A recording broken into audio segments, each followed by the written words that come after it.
Aloha.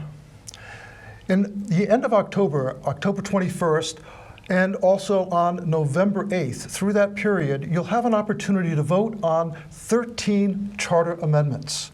Today we're going to be discussing one of the very most important of the charter amendments, number 10 and 10A. And we have several people here who have a lot of insight and expertise on this topic. First off, I'd like to introduce you to Dick Mayer, who many of you know, I'm sure. He's been an integral part of this whole Charter Commission process. And he's a professor for 34 years at the university. Dick, welcome. Nice to have you to be part of this whole discussion. Happy to be here. And we also have Kelly King. Kelly has been our council member for 3 terms, and also was on the school board prior to that, and has a lot of expertise and also a lot of experience and insight on this very important charter amendment. And we have Nara Boone also, who's running for our county council seat. Nara, welcome, and she'll also give her insights on this whole important charter amendment that we'll be discussing. So to begin with, let's start with Dick Mayer. And Dick, if you could just kind of give an overview of the importance and how this actually fits into our overall governance. Very good. I will try to do that. We have all been taught in school that there are 3 branches of government: the judicial branch, the legislative branch, and the executive branch. There's actually, in Maui County and really in other localities as well, 4th branch of government, and that's the boards and commissions. The boards and commissions are appointed by the county government to act on behalf of the people, to represent the views of residents in the county on very specialized topics. So for example, we have one that deals with the animal rescue, another one that deals with the water board, and others the police commission, the liquor commission. These boards and commissions are very important, and very often they make final decisions that do not even get reviewed by the mayor or the county council. So it's very important to have good people on these boards and commissions who have some expertise in the subject that they're talking about. We have one committee that deals with the elderly, etc. So, and some of them are very specialized, like street naming commission.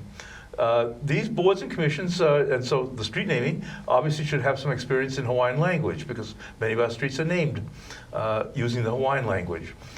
So what we're talking about today with this particular amendment to the charter is how do the people get selected to the boards and commissions? You're going to find that there are 2 variations on this on your ballot. Item number 10, which was developed by the Charter Commission, and 10A by the County Council.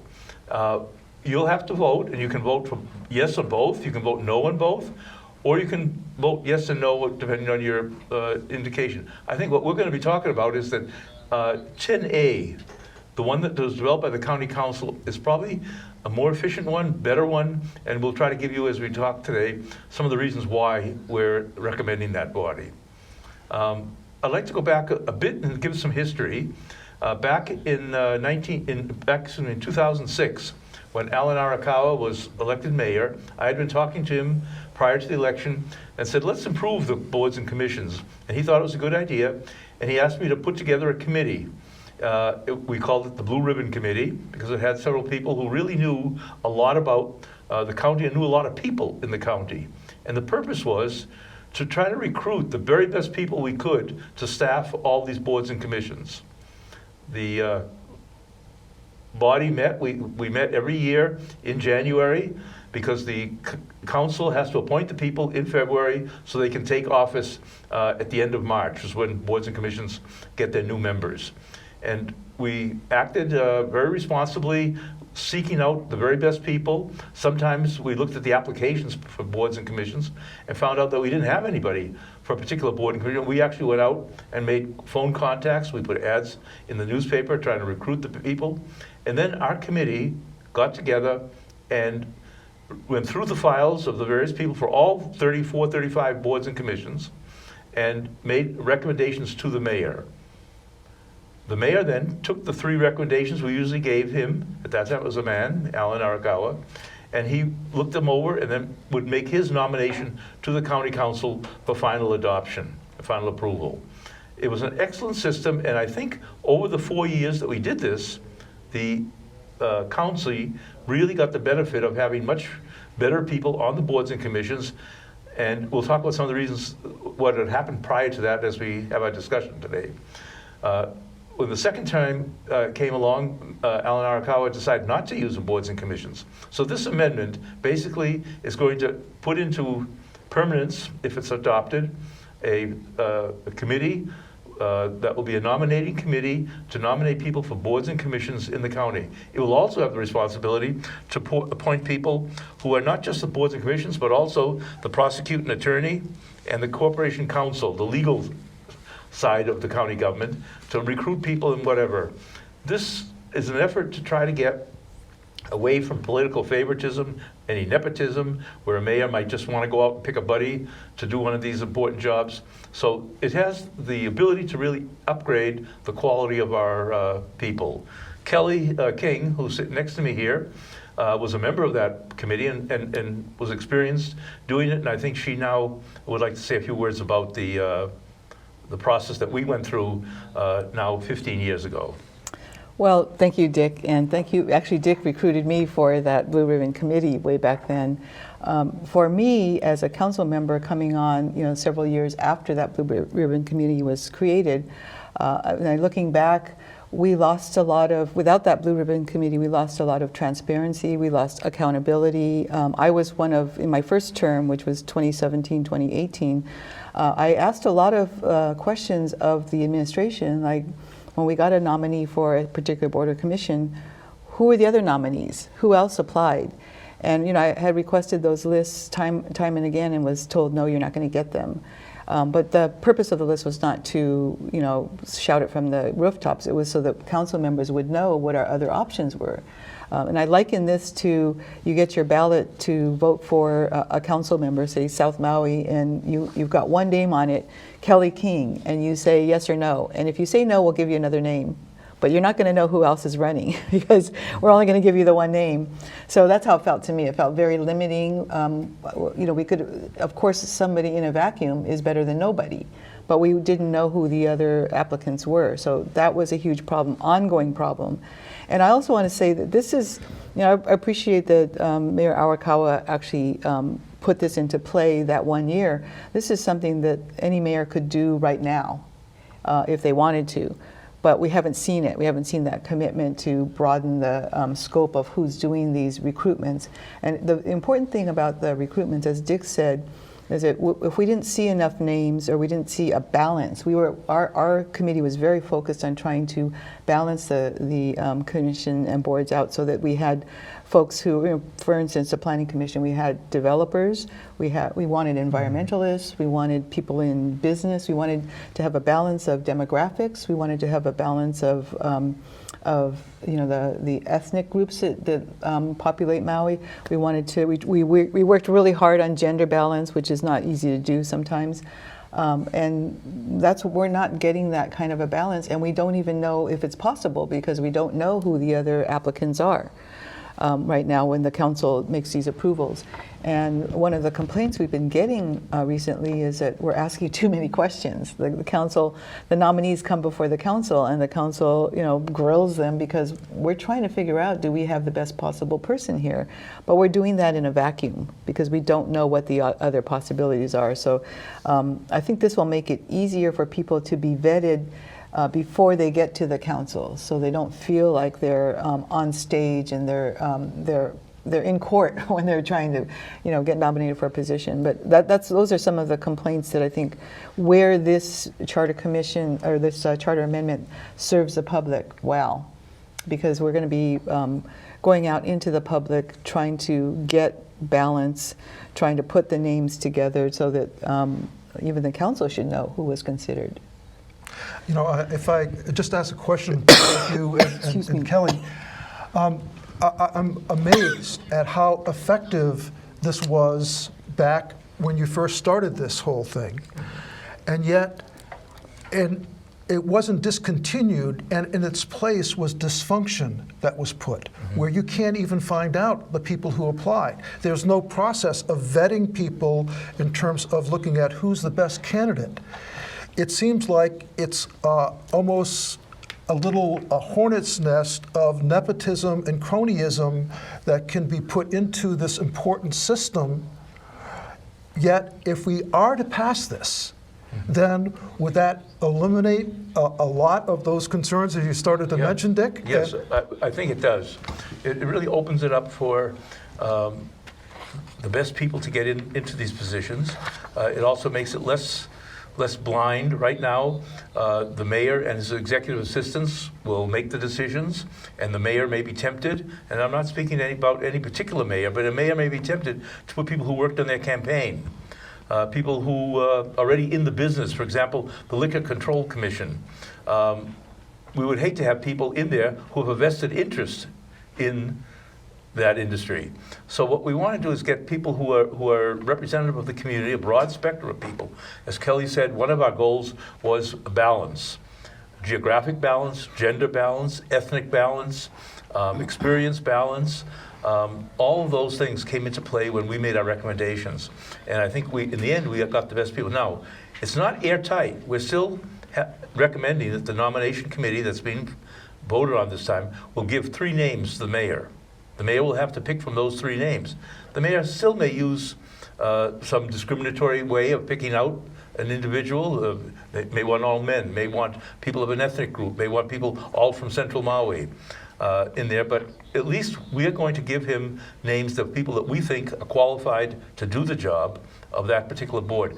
And once these boards and commissions operate, the public very often does not know what they're doing. Did they give out a liquor license?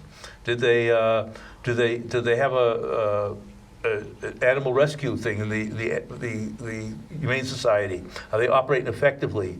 These are things that are sort of behind the scenes, and we want to make sure that because it's so quiet as to what's happening in these committees, we want to make sure that the good people are there doing what we want. Great. Kelly, you want to add to that? Well, I think that's a really good point, Dick. There needs to be a focus on what is coming out of these boards and commissions. What are we've had, the Planning Commission has been so heavily stacked with developers for so long that it's almost like a rubber stamp for development. And of course, Dick and I have been advocates for each community plan area having its own planning commission, because you want people who live and work in the area to make those decisions on development. Unfortunately, that did not get passed by the Charter Commission or the council. We tried to push it through the council. So, the next best thing is actually having a transparent process to put those people on those boards and commissions so that the public can be part of that process as well. I think that this would be much more transparent even than our Blue Ribbon Committee, because we weren't in the public eye when we were making our decisions. No. We were, in the mayor's lounge, and we had all the applications in front of us, and we would have a closed door discussion, because when you ask volunteers to do the work that is not an official board or commission, they're not protected by your D&O insurance. And so you can't really ask people to put themselves out there publicly if they're not protected, by the county insurance process. So that's why that was done that way. I mean, it's still a much better process than we have today, but I think this would be even more transparent. I do want to say that the difference between the Charter Amendment 10 and 10A, which is the council's version, is that 10A would take effect immediately. So this could be an advantage to the next mayor in January, being able to put this nominating and recruitment committee together, and not wait until July 1st, 2023, which is the number 10. And then the other difference is that in Charter Amendment 10, which was the Charter Commission version, they also were requiring this committee to vet the county clerk and the auditor, which the council took out. I think the council didn't go far enough, because it still includes the prosecuting attorney's office and corp counsel, and I think those are appointees at a different level than boards and commissions. So I'm really not sure why those two stayed in there. Yeah, there's another important thing we have to ask is, how do the people on this nominating committee get selected? And this charter amendment makes the provision that under 10A, which is the one I think I would recommend, is that the mayor gets to appoint 2 people and the county council appoints the other 9. So it's an 11-member body made up of people selected by the council. Each council member probably will think if they have somebody who represents their residency district or whatever. We might have somebody from Molokai, Lanai. We would have it. And the present system, there's nobody who designates anything. The mayor just has one person or two people in his office, executive assistants, when the mayor says, I want these people, I want this kind of person, I want this kind of person, we don't even know what's happening there. This will make it much more, and I would suspect that the public will get a better result by having this board and commission operate. They will have to develop their rules, how they operate, but I think the charter sets it up. And I also want to say, over my 6 years on the county council, this last year and a half, we've seen more of an exodus from boards and commissions than I've ever seen before. People who were appointed who then resign within months, or people who resign within the year. And so part of what this committee can't do, and what we did, is to make sure that the applicants understood the commitment that they were getting into, the amount of work it's going to take. Some of them, meet quarterly, and there's not a whole lot of work. Some of them meet twice a month, like the Planning Commission, and there are stacks of, of documents that you get every time you have to review a project. Yeah. And when that doesn't get done, and I've seen that, I've been at Planning Commission meetings where you could tell who didn't read it, and they just sit back and wait to see where the vote is going, and then they raise their hand and vote that way, regardless of whether it's good enough for the community, and regardless of whether 90% of the community has come out and opposed that development. So we've got to get to a point where we're actually honoring the will of the community, and I think that some of the boards and commissions do that, some of them do not. Yeah, to pick up on Kelly's point about people quitting before their term is up. One of the provisions in this thing is that they can get paid. It'll be up to the county council to establish that, and that's a variable thing. We don't want to necessarily pay all these people on all these boards and commissions, but there are some commissions, like the Planning Commission, the Police Commission, the Liquor Control Commission, that might meet all day and wrestle through some major problems, and people have to take off from work, or they have a real major commitment, and maybe several times a month they meet. And so we want to make sure that those people in those boards have the opportunity of getting a stipend. It could be $50 a day, it could be some amount that gives them the recognition that the county really appreciates what they're doing. And that's just one of the things why I think this is a good amendment to adopt. Well, being on the Charter Commission and having been involved with many discussions along this line, I want to echo what both of you just said about 10A, and I agree that I think it is a better version. I would strongly recommend that people look at using that and checking that box of 10A as a yes.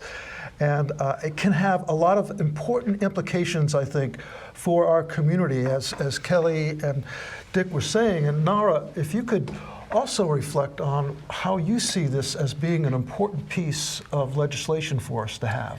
Well, I definitely think it's an important piece all around.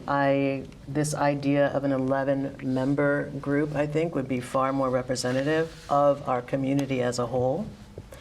And then in speaking to this rollover or people leaving that are volunteers for boards and commissions, I personally think that for those that are committing their time and their expertise, there should be some compensation as a way of showing gratitude. I myself was asked to be on the Committee for the Status of Women a few years ago, and I had to turn it down because there was no money involved, and my time had to go to where I could make money to feed my family and pay my rent. So if I feel personally, if we're asking for the community's assistance, then we should pay them for their intelligence and their time. But that's just me. So I kind of have a little bit of a different perspective, but I definitely think that creating transparency in this whole process is essential, not just for this amendment alternative 10A, but as a whole for our government and how it functions. I think that there needs to be far more transparency and far more representation of the community, and far more of what happens should have community say. Well, I'm with you in terms of transparency. I know that when we were on the Charter Commission, we looked at that whole issue, especially the way the system has been, the dysfunction of this existing system, and how important it is for us to have that, not only have transparency, but again, have people who have the expertise, the knowledge. And in some of these boards and commissions, there needs to be a range of expertise that happens. And it's important that that range of expertise be represented in that. You want to say anything more about that, Dick? Well, just one thing that is important. Maui's gone through a major change. Back in the early part of the 1900s, the Republican Party ran everything. Right. Then, in 1954, there was a revolution in Hawaii, and the Democrats took over, one party. And people were very conscious, are you a Republican, are you a Democrat? Right. About 25 years ago, the county decided we're going to get rid of the political parties, we're going to go have nonpartisan. So the mayor, the council members are elected not as Republicans or Democrats, but try to get the best people we can.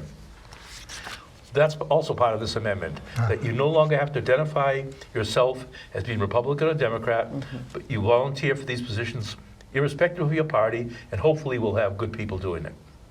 Great. Yeah, it really isn't a partisan issue. You know, when you're in the community, we've seen partisanship even in the different political parties. But the questions that it lends itself to when the council is interviewing people are irrelevant. I mean, the designation of whether you're Republican or Democrat or independent are irrelevant. That's irrelevant to the commitment that you're making. And the commitment you're making is really to the community. It's not to the mayor, it's not to the council, it's really to your community. Absolutely. And I think it's important because it's reflective then of their knowledge, their expertise, their past participation. So all of these things will be taken into account. And and as Nara, you were saying, this is going to be transparent so that we can really get it out there. There's been way too much secrecy. Again, we've been dealing with areas of cronyism and nepotism in our past. And this is a way to, I think, make a huge shift in how then our governance happens. And so as far as positive repercussions going into the future, Nara, what do you think about having this happen now in our community in this way? I think it's great. I personally am excited to know how many options are out there for expertise, to be able to know how many different candidates they were for certain positions. I mean, just walking the beach, I get stopped so many times with people discussing ideas for how to help the community. And if we could take names and be like, you might be an amazing person for this board or for this other thing, then it opens it up more to pull from. Again, we are bountiful. The islands are bountiful. We just need to recognize that. And that's You another brought way up to do one it. of the really good points you brought up. We have 165,000 people in Maui County. Sometimes we get the same people Right, applying for commissions right. and boards. You leave this board, you go on that commission. There are a lot of people out there who would like to serve, but they don't get the chance because, and there's this mentality of, well, you've already proven yourself because you've been on 5 boards and commissions, so now we'll put you on this one. Right. I mean, you have to give some honor to those people who are serving over and over again, but, we are the best. We can create the best body of governance if we bring in new blood and we bring in new intelligence Right. and people from all walks of life to serve in these areas. And we just haven't been doing enough of a good job at that. And a lot of it is because it takes a lot of time. So that was one of the things that our Blue Ribbon Committee did, is we took the time. We went out and put up posters in churches and grocery stores. And when we weren't getting enough applications for certain boards or commissions, we actually went out and tried to recruit people in the areas where a lot of people would congregate. So right now it's sit back and wait and see who comes to the mayor to apply for something. And if you don't know him or her, or if you're not in with the political system, then you're more likely not to apply because you don't see yourself as getting accepted. Yeah. Nara, you're going to be running. You're running right now for one of the council positions. I would imagine that if you're a council member elected, that you'll have the opportunity to look at these boards and commissions. At the present system, you'd only be getting the nominations from the mayor. Right. You'll know that there'll be a bigger basis for the effort. The quality of the people will probably be higher. This should give you more confidence that you as a councilwoman would be doing a better job. Absolutely. And I get to hear more perspectives. That excites me because I know that there's a lot of frustration in our community just with how we're having to kind of exist and struggle a bit. And so it'd be great to be able to hear other voices. Yeah.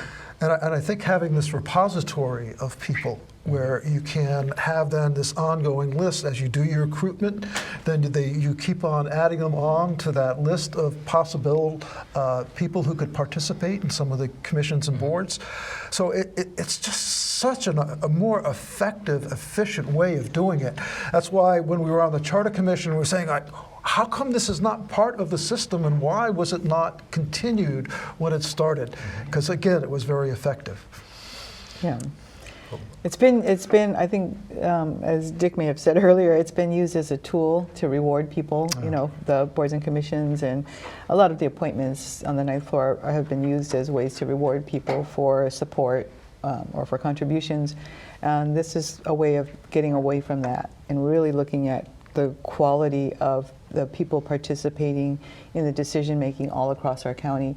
I also think that there'll be a lot more education with something like this happening. There'll be more education on all the boards and commissions and what they do, because I think we did sort of a clean sweep a few years ago, and we got rid of some of the boards and commissions that just weren't meeting, that weren't effective. We consolidated a couple of them, and you don't want people signing up for boards and commissions and not ever meeting, and that was happening with a couple of them. So making them more efficient, making them more effective, and letting the public know what each of these boards and commissions are set up to do, I think brings that level of responsibility, of accountability, of transparency, and will also ease the council's mind on having to do all that vetting in public when we're in a committee meeting. Mm-hmm. Dick, will you have anything else that you'd like to add? I think we've covered it well. I would urge people to vote for 10A.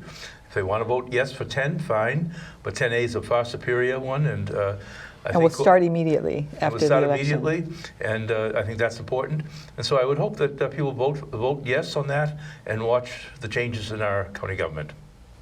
Nara, would you have anything else you'd like to add in terms of this whole process? Right now, more than ever, we need transparency in government, and this is the way to make it happen. Yeah, I agree that it's crucial, I think, in so many ways that, first of all, people get out and vote. In our primary, we only had 34.8% of the people actually handed in their ballot, and all they had to do was go to the mailbox and fill it out. So please, vote for this general election. You'll be receiving your ballots around October 21st, and the final elections will be on November 8th. So please get out and vote, number one. And number two, I think you can hear from all of us here that 10A is a very important charter amendment, and the repercussions to our community are very, very significant. So please get out and vote, participate, and hallelujah. So thank you all for participating in all of this Mahalo. discussion. And thank you, Paul.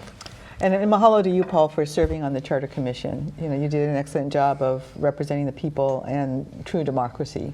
Well, thank you for that, Kelly. Appreciate it. Aloha. Aloha.